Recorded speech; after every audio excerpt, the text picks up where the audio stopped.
From the Ticats Audio Network, this is Ticats Today with Brayden Neville. Hello and welcome to Ticats Today. I'm Brayden Neville on the Ticats Audio Network for this May the 24th, 2023. It is Hump Day, and it was another great day for football at Ron Joyce Stadium at McMaster University, and honestly, there was a few sick catches today from the receiving corps. It just kind of seemed like the receivers and Bo were making some spectacular throws and grabs really all day long. And I mean, who isn't a fan of those acrobatic catches? I think it is personally my favorite thing to see next to a big hit by the defense. Now, on today's show, we got to talk to Coach O and Kiondre Smith following today's practice. I also caught up with an ex-Ticat and this Saturday's Alumnus of Distinction, former Ticat Brayden Stewart, ahead of his presentation of the honor at Saturday's game against the Argonauts, and that's going down at 4 o'clock at Tim Hortons Field. Before I get to my chat with Brayden, I was at Ticats practice today and caught up with the one and only Coach O. So Brayden Stewart, a former player of yours, he was just named the Alumnus of Distinction for the game on Saturday. I was just wondering if you could give me a little bit on your time with him and him as a person and a player. Well, the smile is coming because B. Stew's from the 206. He's a Seattle kid, so we share that in common. Brayden is one of the hardest working players I've ever coached. Unselfish. He came over, he was kind of labeled early in his career as a field corner. We moved him to boundary half. He didn't blink. He played special teams. He didn't miss practice. He worked hard. He was an awesome teammate, led by example. You know, had that killer instinct in him. Should I stop? Oh, no. Nah, it's not hard to see why he's chosen for this. So now moving on to today's practice, I noticed the receivers just seemed like they were making big play after big play. What have you been liking from them so far in this game? Well, what I liked about, I'm always going to have the head coaching hat on first. What I liked is I thought the defense really dominated the beginning of practice, and I saw the offense respond. I thought special teams came in there. We had some great punt placement. Overall, we got better today. It's an interesting thing across the line. I mean, you got 4 pretty startable linebackers there. They're good, aren't they? Yeah, well, yeah. with experience the competition's been high. It's fun. They're flying around. At the same time, they know what they're all after. They're competing, but at the same time, they're all helping one another. That's the makings of a pretty good team. Is it possible for you to put yourself in a fan's shoes and maybe instruct them how to watch a game like Saturdays? Because there's a lot of different things that you're trying to do, and yeah, maybe they want to see the quick different. answer is yes, but no, I won't. I'm going to say come out and see a team that's going to play hard. It's not in preseason. It's just a different thing, and sometimes it's injury based, sometimes it's all evaluation based. But at the end of the day, come enjoy yourself. To be honest with you, it's just really that simple. Boo when you want, cheer when you want. That's what it's about. It's a sports entertainment business, but I can guarantee you we're going to be about winning in between the white lines. So as far as playing time and that sort of thing, it's not worth getting into. I'll ask you probably this every day. How much do you think Bo will play on Saturday? I know how much Bo will play. How much are you willing to say about how? Yeah, not a much. It's not because it's a big secret. It's also it's a health thing. We were nicked a little bit at the quarterback position. Jamie needed to step away for a minute, and so there was a little shuffle there. So we'll see how much time exactly he'll be in. That was Coach O at Ron Joyce Stadium today, and as I mentioned earlier in the show, the receivers have been getting up there all camp long. A position that may have been in question as to who would fit into that starting role at camp has quickly turned into multiple players showing out at camp. Kiondre Smith, he's coming off a very strong rookie year and has been showing out, and I got to catch up with him today following practice. All right, so Kiondre, that first game coming up on Saturday against the Argonauts, how have you been prepping for that and getting prepared for that first preseason game? Yeah, the whole team's just been, getting used to each other, gelling together, and working towards our common goal, which is a Grey Cup this year. Now, now you're going to be looked at to play possibly a bigger role this season. How have you been preparing to step up for that and maybe get more looks this season from Bob? I'm just doing my whatever I can to working with Bo. Bo's taught me a lot, and we have a new veteran receiver in Duke Williams who also brings a wealth of knowledge with him. So just looking forward to working with them. Now, just watching practice today and even throughout the week, it seems like the receivers are getting up there. They're making some spectacular plays. Like, what have you been seeing from the rest of the guys on that receiving corps? This is a group of freak athletes. I can't lie about that. Like, these guys can run, these guys can jump, these guys have hands. Like, it's good to just see everybody going out there and enjoying themselves. Now, obviously a new quarterback. You guys have been getting used to each other now. It's been a couple weeks. What's it been like just being out there with Bo, just getting those reps in with him? In a word, easy. He makes the game easy, right? He makes it easy to understand. He makes the ball easy to catch. He puts the ball in the spot. He sees space well. So I'm looking forward to having a great year with him. That was Kiondre Smith, a guy who is looking to step up this season and take on a big role on that receiving corps. Now, after a successful first season, the Ticats are bringing back the Alumnus of Distinction program. And kicking things off will be a celebration of former Ticat Brayden Stewart, a player celebrated by the fans in his 2 seasons here, and he even later chose to make Hamilton and the region his home. He'll be signing autographs alongside Sean Thomas Erlington and Dylan Wynn in the South Plaza. That's at 3 o'clock, and we'll celebrate him on the field just before the Tiger Cats take the field on Saturday. All right, so joining me now is Saturday's Alumnus of Distinction, Brayden Stewart, the 11-year CFL vet, played 2 seasons with the Ticats. Brayden, how are you doing, man? And congratulations on the honor. I'm doing good, man. I appreciate it. It's always, it always feels good to be honored after a long career. Now, what were you thinking when you found out you would be our first Alumnus of Distinction for the season? Surprised, honored. It was a nice two seasons with the Cats. I actually got to play in the inaugural game, the last game versus the Ticats. I was a Bomber at the time. So, the journey came full circle from closing the old stadium to playing football at MAC for a few games and then opening Tim Hortons Field and not losing. Yeah, man, I'm honored. Now, can you take me through that, maybe that first game at Tim Hortons Field? Like, what was going on? What is something that you can take away that you remember from that experience opening the new field? Well, it was just like the last time that I played at Ticats Stadium at Old Ivor Wynn. That last game, it was packed. And, Ticats put it to us pretty good. The defense, it was like a typical Ticats game. Defense was out hitting. Butt got crushed a couple of times, man. It was it was one of those games. And then we opened the season and at the donut box, we were calling it that year. And defense, we were having a good time. We were having a good time. We were having a little bit of success. We were just coming into our own, and it was fun. It was a fun year. We ended up actually rallying, and we got to the show that year. Yeah, that was a legendary year. Now, what did you say? The donut box? That's what you were. What's the story behind that? It just, we just mess around. The guys. Butler and I used to ride together that year every day. Shout out to they were just retired Coach Buds. But yeah, we used to ride together every day. Like, yeah, we're going to the donut box, bro. Let's do this thing. We got to defend the donut box, and it just became a camaraderie type of thing, just between the fellow DBs, and kind of spread through the defense a little bit. Now, I'm going to take you back to the beginning of your career. Obviously, as an American, when you were first stepped over the border and you played this Canadian game and you came maybe your first season in the CFL, I just want to get your first experience of being in Canada. What was that like coming over from the States? It was actually really crazy. Given I'm from Seattle, you'd think I would have known a lot more about Canada, but I had never been to Vancouver, never been to BC, so I had no clue. Didn't even know where Calgary was. Get to camp, it's sunny as all heck outside, and then the next day it's like a thunderstorm, and I'm just like, I didn't know what was going on. We had Gio cranking Black Betty all through training camp, and that's just the Calgary tradition. Bo Levi, he knows all about it.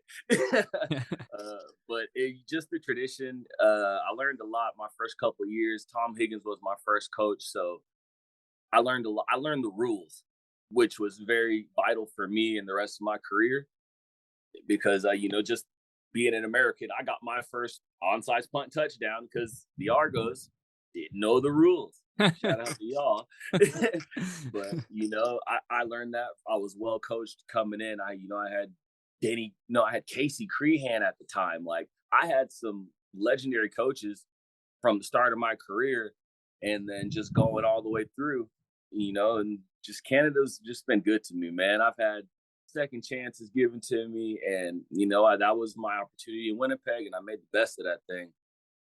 Now, whenever you came over to Hamilton, you played that first game here. What was the first thing you noticed about this fan base and this city? Yeah, man.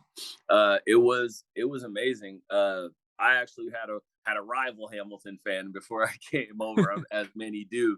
And soon, as soon as training camp started, it was nothing but love. They're loyal, man. They're gonna be there through thick and thin, through good times and bad times. Show up to your practices. They love to get to know the players. I mean, you got a second as a player, take the time, get to know your fans. This is the CFL. This is what you do it for. This is, obviously we're here to make money. We're here to have fun. We're here to, play for the guy next to you. But you got to look up in those stands, man. That's the why. That's the reason why you do it. The connection you get to have, the relationships you build in the city. I have Ticat fans still that I talk to this day. I'll just go show up to their house and we'll just have a feast, or I'll show up and we'll just go bowling. Like, it's an amazing football city. Now, you've decided to live here in the region anyways. What was your decision about just staying here in Hamilton? I met a lady when I was playing, and we ended up staying out here. She is from Burlington, Ontario. Okay. So we ended up making that our home. Applied for permanent residency. I've been a permanent resident now for just a year plus, and just on the work grind, learning all about the workforce and the steel, and yeah, man, it's a proud, hard-working blue-collar city, man. I've worked with a lot of guys from Hamilton, and they're proud of their football team. They're proud of all their sports teams. Now, obviously, you probably didn't expect that whenever you were growing up, before you ever got to the CFL. Did you ever think I'd be living in Canada one day? Not at all. Not at all. And I'm on the other side of the country too, so it's actually a big difference for me being way out here. But I mean, I've always said home is where you make it, and I can always go back home and visit my friends and family. But I love what I have here. I love what I'm trying to build a foundation, trying to start a family soon. And it's Ontario, Hamilton. The GTA has just been good to me, man, and I'm blessed to still be here, with many opportunities down the line, hopefully. What has life been like, obviously, after football? That's kind of something you grew up with, it, you play it your whole life, and then all of a sudden your career comes to an end. What was it like going out into the world without football? Well, I technically never announced my retirement. It was more so like I was playing in my last game, and the TSN commentary took it upon themselves to kind of retire me because I was coming off of a severe knee injury. So I technically haven't retired yet. So the comeback isn't out of question.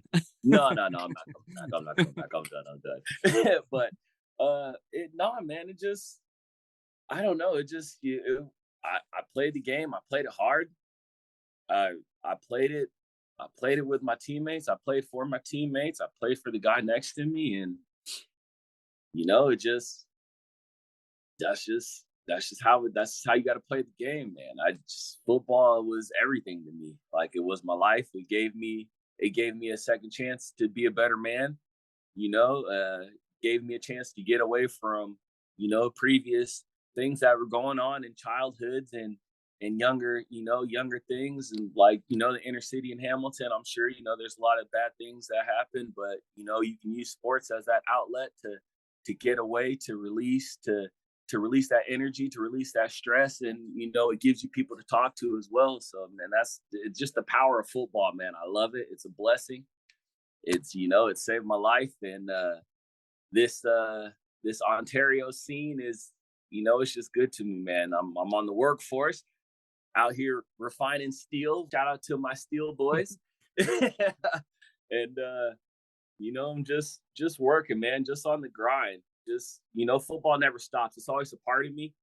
The grind doesn't stop. It helped me, it helped me become who I am today. I'll never not appreciate football. I still play some touch football with the boys from time to time, but football gave me everything. It gave me the work ethic, and that work ethic I can carry over in the rest of life, which makes it a little bit easier after I figured out that I can do this. It's not Brandon Stewart's bigger than football. I'm more than football. So once I figured that out, man, life's been good. Now, one person that's talked about that work ethic to me earlier today was Coach O. So what was your relationship like with Coach O? Do you still catch up with him here and there? What was it like having him as a coach? Coach O changed my experience as a football player. He changed my life as a man.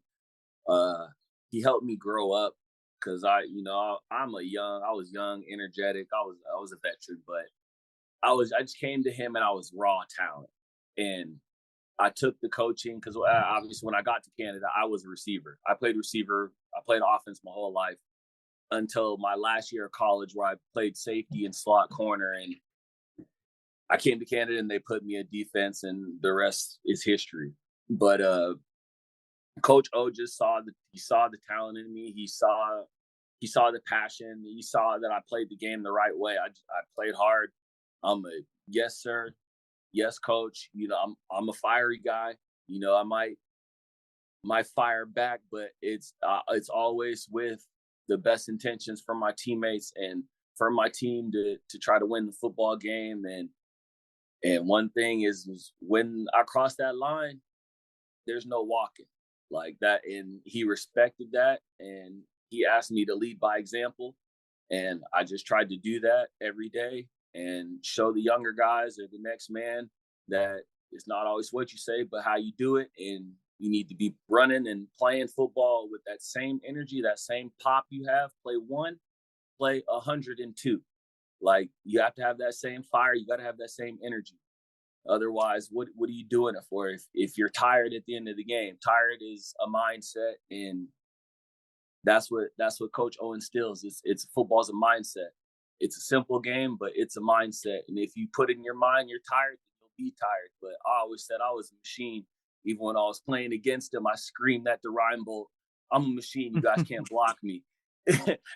So it's just football's a mentality, man. And he helps instill that in his football club, in his coaching staff, from the caretaker on down. It's a foundation now. It's a way. It's a culture. Is what he's building. And I'm just honored to sit back here and watch it, because I'm seeing all the young guys. Even the what's the young receiver that plays slot? Kiondre Smith. Kiondre Smith. Yeah, man. Like I seen him playing touch football a couple years back, and now I'm watching the kid on TV catch passes. You know what I'm saying? Like, I played touch football with Tyler Ternowski, and now he's balling out. Like, it's amazing to see the talent that is across the greater Ontario, all of Canada, man. And it's the Ticat way, man. That's a hats off to Coach O right there. He's that dude. So you mentioned a couple of the players on the team now. Have you been following this Ticats team, and what are your thoughts on the team? Maybe some predictions for this season. I know it's early, but if you have any. I haven't followed them much this season. Just a couple of the acquisitions. Obviously, anytime you get a quarterback caliber of Bo Levi, as long as he's healthy and he's doing his thing and he's seeing what he needs to see, you'll always have a chance, man. Like, you'll have a chance. Defense, you just got to play for each other. Don't give up the explosions.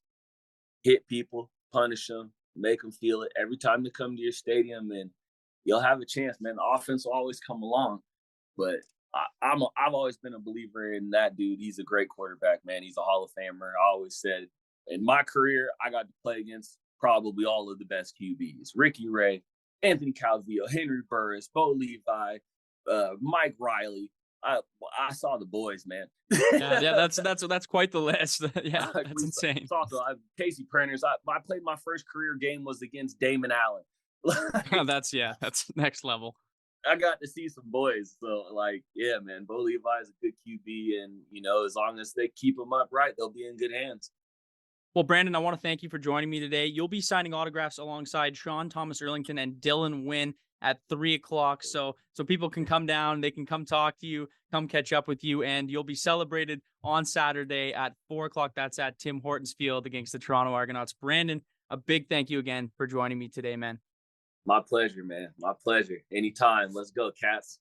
I would like to thank Brandon for joining me. It'll be nice to see him at Saturday's game, and we are now only 4 days away from that first preseason game against the Argonauts at 4 p.m. this Saturday in Hamilton. So make sure to get those tickets while they're still available. That's all the time for me today. I'm Brayden Neville, and make sure to tune in next time to Ticats Today.